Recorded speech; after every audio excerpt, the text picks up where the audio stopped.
Few dared to recall what lingered in the void where Valette Manifold traced its ancient path. The station orbited its distant star once every 235 years, a cycle so vast that countless lives could begin and end before it passed across Algas again. To most within the Imperium, it did not exist at all. Yet to the adepts of Mars and the fleets of Lexel Kotov, Valette was remembered as the final listening post to hear the lost fleet of Magos Telok. That fleet had sailed into silence more than 80 years before Kotov's expedition reached the system. Its transmissions ended abruptly, leaving behind only a final manifold pulse, fragmentary, indecipherable, and haunting.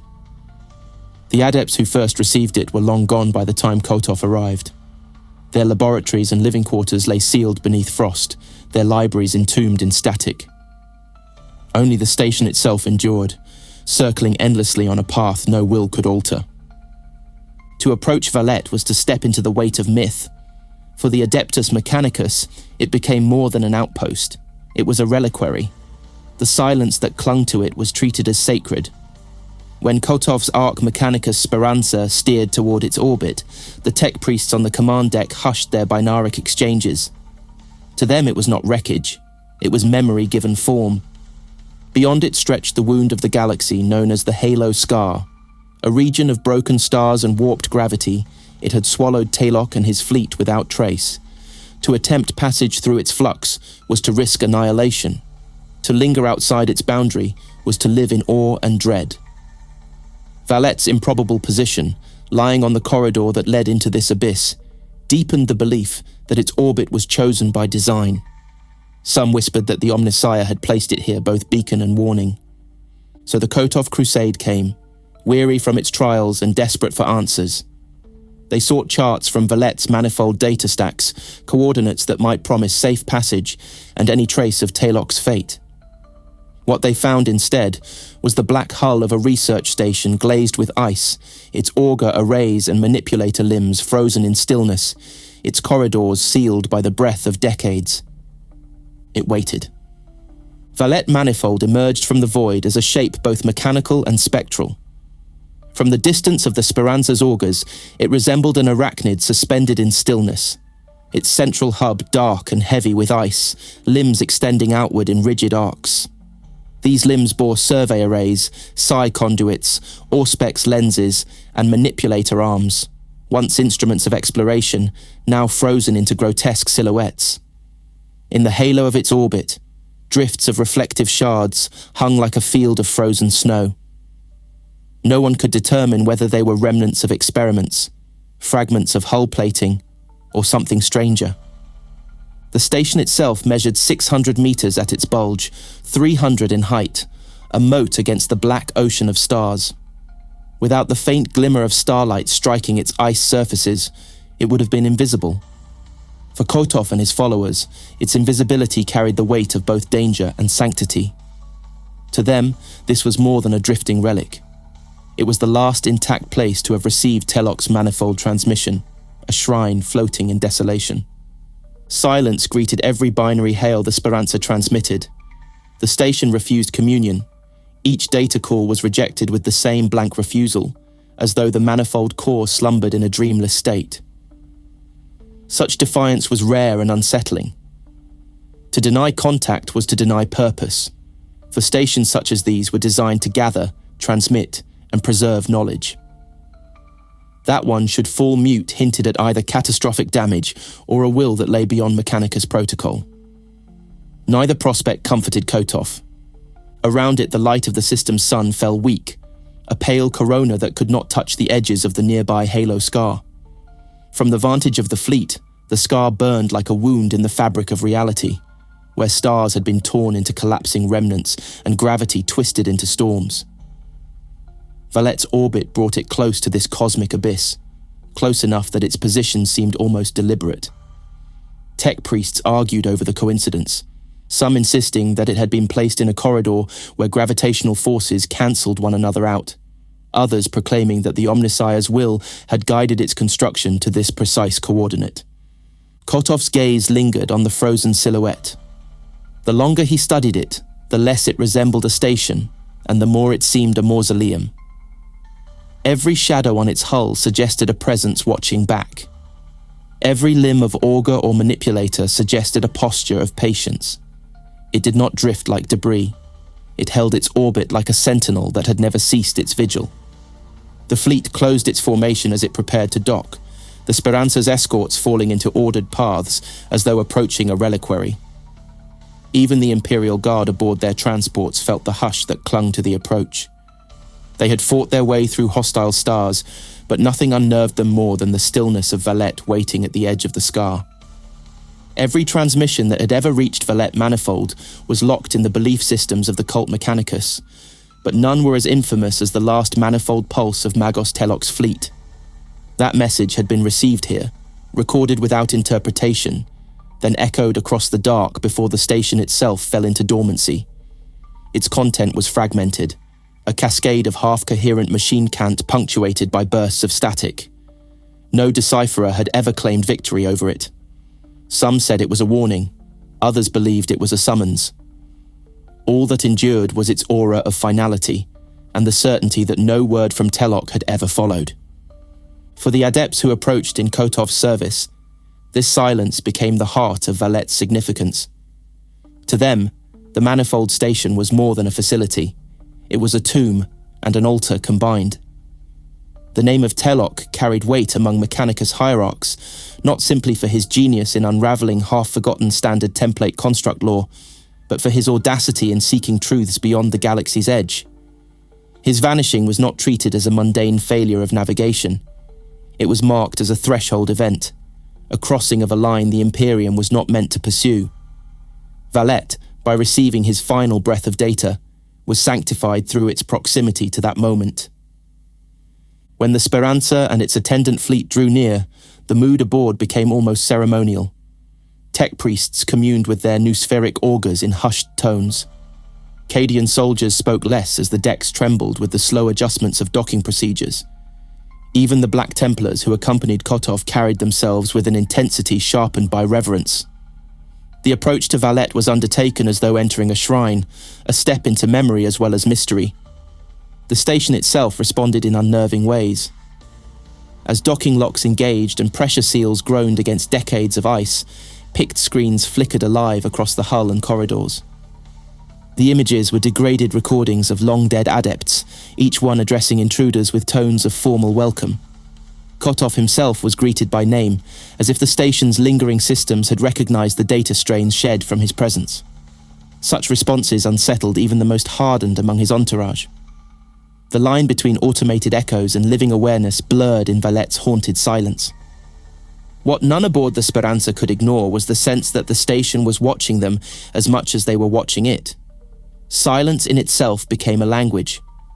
The failure to respond to manifold communion was not a passive void, but an active denial. The abandoned corridors, sealed laboratories, and frozen astropathic chambers whispered of an ending never explained. Valette held its truth like a sealed reliquary, daring intruders to open it, yet offering no promise that what lay inside would bring clarity. The echo of Telok's fleet lingered in every shadow. To step inside Valette was to walk into the last trace of a vanished brotherhood, to test the silence of a station that remembered more than it revealed. The first threshold of Valette yielded with a sound that seemed too alive for dead machinery. Hissing plumes of gas bled from its seals, pressure equalizing with the void-black corridor of the Arc Mechanicus. Kotov advanced at the head of the boarding party, his cloak of scaled red plates trailing as Black Templars and Cadian squads followed in disciplined silence. Before them, the umbilical stretched, swaying under their boots, until it met the frost-rimed hull of the station. The door was pocked with ancient micro-impacts, and its surface exhaled cold that had lain undisturbed for generations. A pick screen sparked to life. Its display was corrupted, awash with static, yet the figure it revealed was unmistakable. A hooded adept, lenses glowing with artificial light. Its voice was hollow, strained through centuries of repetition. This is the Valette Manifold Station, sovereign property of the Adeptus Mechanicus. Present credentials or withdraw. The Space Marines leveled their bolters at once, instinctively treating the recording as a threat. Kotov dismissed the tension with a single gesture. He explained that even such decrepit systems could recognize his identity, that data shed from his augmetics was enough to trigger a response. The words of the dead did not end there. As they crossed the threshold and entered the antechamber, more screens awoke. Each one bore the same silver-eyed figure, intoning messages of assistance, of welcome, of readiness to serve. It repeated Kotov's name with unnatural precision, as if the station had been waiting specifically for him. Hawkins, the Cadian officer, muttered that every flicker of a screen felt like being watched. He was not alone in the thought. The deeper they walked, the more oppressive the presence became. The schemata of the station revealed itself in fragments. A central hub dedicated to power generation. A ring corridor running the circumference, from which branched laboratories, libraries, living quarters, and sealed astropathic chambers. Upper decks were reserved for command and control, lower ones for maintenance and experimental spaces. The design was unmistakably Mechanicus, black iron walls stamped with cog skulls, arches set at mathematically perfect intervals, yet abandonment had left its mark. Frost coated the panels. Light swayed on broken cables. Shadows moved in ways that defied the sources that cast them. 80 years had passed since anyone had set foot inside, yet the systems behaved as though they had never ceased their vigilance. Doors opened with unnerving readiness. Displays flickered to guide their passage. Even when Kotov ordered silence, another voice would break through the static, asking if it might assist. The station's personality was not gone. It lingered as an echo, replaying fragments of its last days, half memory and half reflex. For Hawkins and the guardsmen, the effect was one of trespass. For Kotov, it was confirmation of purpose. Each response from the manifold was proof that the station had not died, only slept. What it might awaken to reveal was the danger, for every corridor promised more than frost and silence. The deeper Kotov pressed into Valette, the more the station responded. What had first seemed the flicker of failing systems became the cadence of revival. Heavy shutters sealed off sections of corridor with the authority of an active defense grid. Vox signals collapsed into shrieking static, forcing guardsmen to tear out their beads. Across the walls, new picked screens awoke. Not the degraded echoes from earlier chambers, but sharper images, eyes narrowing, voices layered with binaric inflection. The silver-eyed adept no longer spoke as a recording. It looked directly upon them and declared that its servants had been attacked. The voice carried not history, but will. In the lowest decks, dormant engines stirred. A thermal generator roared into life, its power routed through conduits that circled the entire station. The design bore the marks of Titan forges, colossal kickstarters, machines originally conceived to rouse god engines to battle readiness in seconds. Here, they had been adapted to drive Valette's reactors from silence to full burn with terrifying speed. Knowledge of these systems should not have survived. An incomplete standard template construct was known to exist, but its fragments had been sealed away for the danger of catastrophic overload. Yet Valette's heart pulsed with them, fitted with inhibitors unknown in any Martian archive. The touch of Telok's genius hung over the design, a forbidden lineage of innovation. Within moments, the frost on walls began to sweat, then drip. Heat coursed through pipes like blood through arteries. The sound of circulation filled the empty chambers with a rhythm that had not been heard for generations. Laboratories lit themselves in sequence. Libraries exhaled stale atmosphere. In sealed vaults, the temperature of fluid-filled cryocaskets climbed. Dozens of them lined the hidden chambers, each containing an occupant preserved in mechanical slumber. Augmented synapses twitched as power returned. Stratified muscles flexed under synthetic blood. Servitors and adepts who had been forgotten by the galaxy began to stir once more. Hawkins, watching from the flanks, felt the weight of dread settle over him. This was no mere derelict. It had been waiting. Kotov, however, saw the fulfillment of his pilgrimage. To him, the awakening of Valette was vindication. the Omnissiah's will restoring purpose to a station abandoned by men, but never forsaken by machine. The fleet beyond the hull could sense it too. From the command decks of escort vessels, augurs spiked with the surge of power. Ritual bells tolled in mechanized liturgies, acknowledging the return of a voice thought lost to silence. Valette no longer drifted as a tomb. It breathed again. When the engines of Valette roared and its cryovaults exhaled their first traces of warmth in generations, the research station ceased to be a relic. It became testimony. Every wall was a script of the Mechanicus, each circuit a prayer woven into steel. To Kotov, it was no accident that his quest had carried him here before daring to pierce the Halo scar. The manifold itself stood as both archive and oracle, shaped by the last breath of Magos Telok and the silence that had followed his passing. What the station contained could never be measured by charts or schematics alone.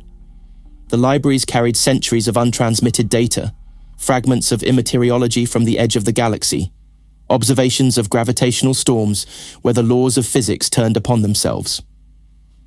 More dangerous still were the designs in its depths, unrecorded iterations of standard template knowledge, adapted and reshaped in ways that no Forge world would ever sanction. The Kickstarters that had revived its core spoke of innovation considered heresy by most.